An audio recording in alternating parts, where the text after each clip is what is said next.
My name is Isabella Hawkins, Isabella Sweezy Hawkins. Thank you for joining me here at my Yaphank home. My husband Robert was born in Yaphank. I'm from Patchogue.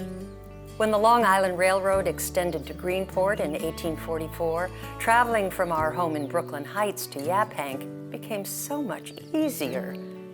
Yaphank offered such an escape from the dreadful heat and smells of the city.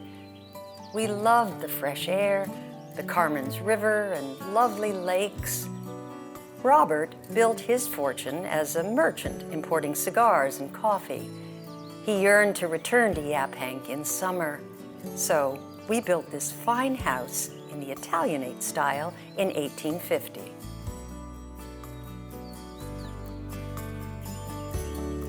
Let me show you around the house and tell you what it was like to live in such a wonderful village.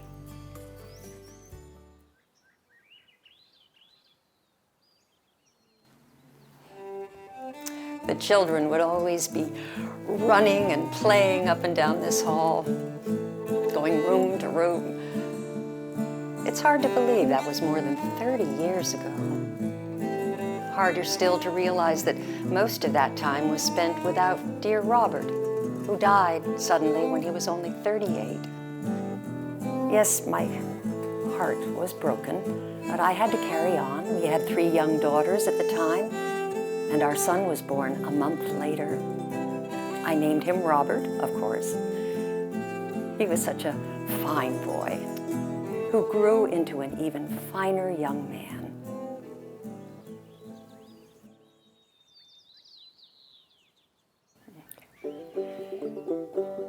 Our south parlor has the most wonderful light, perfect for reading and needlepoint. My husband often brought business associates here. They would discuss politics, business, and the goings-on around town. Do you hear the mill? It's just across the way. The roar never stops.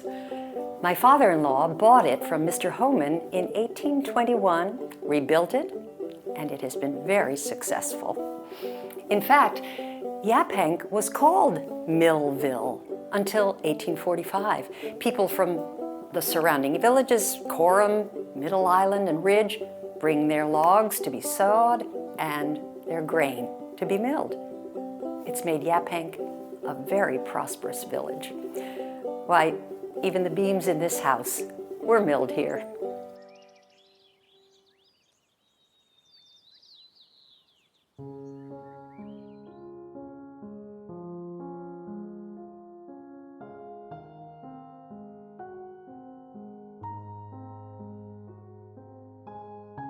Here in the north parlor, we welcomed guests and enjoyed organ music. One person I'd always wanted to host was Miss Mary Louise Booth. Perhaps you've heard of her. She is a very accomplished writer and translator and has been the editor of Harper's Bazaar magazine for nearly 20 years. She wrote this very fine book, The History of the City of New York. Well, she was born in Yaphank, in the little house just up the road. Her father was the schoolmaster. I understand Miss Booth now has a very fine house on Park Avenue and entertains many interesting people there.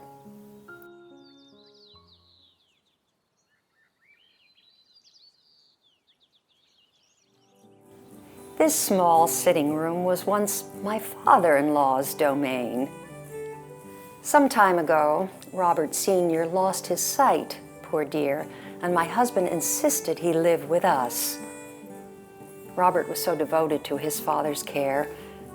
Blind Robert, as some neighbors called him, loved to feel this alcove's warm sunlight on his face and listen to the children playing.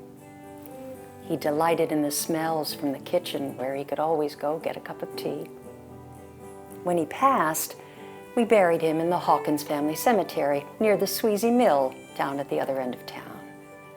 The children and I then moved back to Brooklyn Heights. We've spent only summers here since then.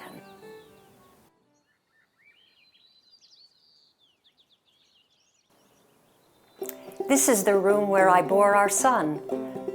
I swear I can hear my children's laughter in their rooms across the hall. When my son Robert was 26, he found employment with his uncle's Ruffle Company in New Haven. He took up yachting and was even vice president of the New Haven Yacht Club. But in August, a tragedy occurred when he and friends set out on the yacht Mystery. They were bound for Nantucket, but never reached port. I can barely speak of it. 4 young men, all gone in their mid-20s. My heart has broken a second time. My son was identified by the gold watch found in his pocket. My beloved Roberts are resting together in the St. Andrew's churchyard just down the road. Many times have I looked out these windows and wished to see Robert return. So many years have passed and my life has changed. Without my dear daughters, I don't know how I'd go on.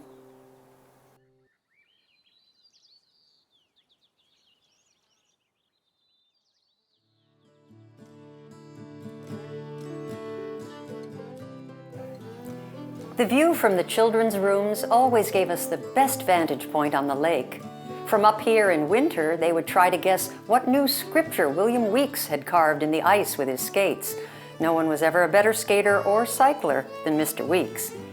He built that interesting house of his on Main Street in the shape of an octagon and claims that it leads to more healthy living. And how the children and I loved to wander down to Mr. Weeks' cranberry bog.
My brother Moses has asked me to come live with him in Brooklyn.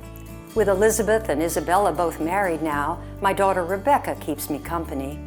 I'll never forget the happy times in Yaphank, where Robert was happy, where our daughters bloomed, and where our boy grew to a young man. This house holds many memories. The good ones I take with me. Now it's time for a new family to take up residence. I pray they will love life in Yaphank as much as I and my family have. Though I'm sad to leave, I hope our Hawkins house will stand on this lake for many years to come.